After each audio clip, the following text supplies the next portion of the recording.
ஆனா தமிழகத்துல தென் மாநிலத்துல மூன்றாவது பெரிய கட்சியா பாரதிய ஜனதா வந்து உருவெடுக்கும் அண்ணாமலை சொல்லியிருக்காரு. எப்படி பாக்குறீங்க? தனிச்சு நின்று போட்டிட்டு ஆண்மகனா காட்டு. நீ இப்ப தேர்தல் ஜூன் 4க்கு பிறகு இண்டிவிஜுவலா உங்களுடைய தனியா நீங்க பெற்ற வாக்கு எவ்வளவு என்னை தாண்டி இருந்துச்சுன்னா நான் கட்சி கழிச்சுட்டு போய் யார் மூணாவது யார் பெரிய கட்சின்னு தெரிஞ்சிடும்ல. தனிச்சு கூட்டணியா நீட்டு கூட்டிக்கிட்டு கூடாது. ஒண்டி நீ சிங்கமா நிக்கணும். தனிச்சு சண்டை போடணும். அவன் தான் ஆண் மகன், அவன் தான் வீரன். சீமானண்ண விடுங்கண்ணே, பாவனே அவர். ஏன் விஜயலட்சுமி அக்கா பேசுறப்பல சீமானண்ண எம்எல்ஏ கிளம்பி வருவார். அவர் மாத்திர விஜயலட்சுமி அக்கா அங்கிருந்து அட்டாக் பண்ணுவாங்க. உடனே சம்பந்தம் இல்லாம சீமானண்ண எம்எல்ஏ அட்டாக் வருவார். அண்ணே நான் சீமானண்ண வம்பு கிழத்தினா அவர் விஜயலட்சுமி அக்காவுக்கு பதில் சொல்லணும். எங்கிட்டதுக்கு அவர் பேசுறாரு.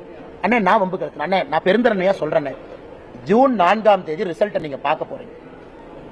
இன்னைக்கு பாரதிய ஜனதா கட்சி திராவிட கட்சிகள் இல்லாம தனிச்சு நிக்கிறோம். 19 இடத்துல நிக்கிறோம். 4 இடத்துல சிம்பிள் நிக்குது. நீங்க சீமானண்ணன பிஜேபியினுடைய 23 இடத்துல கம்பேர் பண்ண. நான் சொல்வது பக்கத்துல சொல்ல -30% அவர் கொடுக்குறாங்க. நாங்க வாங்கின ஓட்டுல இருந்து 30% மைனஸ் பண்ணிக்கங்க.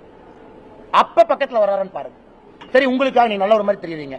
இன்னும் ஒரு -20% டிஸ்கவுண்ட், அப்பனா -50% டிஸ்கவுண்ட் கொடுக்குறேன். நான் அண்ணே அவர் அரசியல் கட்சி நடத்துறாரு, நல்லா இருக்கட்டும். நான் அவரை கட்சி இழுத்து மூடுங்கலாம் நான் சொல்ல விரும்பல. இதே இதுக்கு முன்னாடி என்ன சொன்னாரு?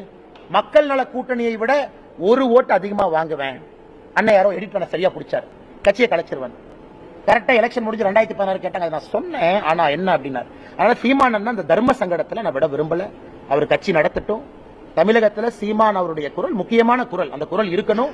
ஆனால் நான் வந்து விவாதத்துக்கெல்லாம் வரல. சீமானன் மீது மரியாதை இருக்கக்கூடிய நபர் நான். சம்பந்தமே இல்லாத ஏதோ ஒன்னு டைவர்ட் பண்றதுக்கு எங்க மேல விட வேண்டாம் தான் நான் சொல்றேன். இதை பண்ணிட்டா அப்புறம் ஜூன் 4ஆம் தேதி உங்க மூஞ்சியை நான் பார்க்கணும், எங்க மூஞ்சி நீங்க பார்க்கணும். அதனால தேவையில்லாத ஏன் அந்த போட்டிக்கு அவர் வராருன்னு எனக்கு தெரியும்.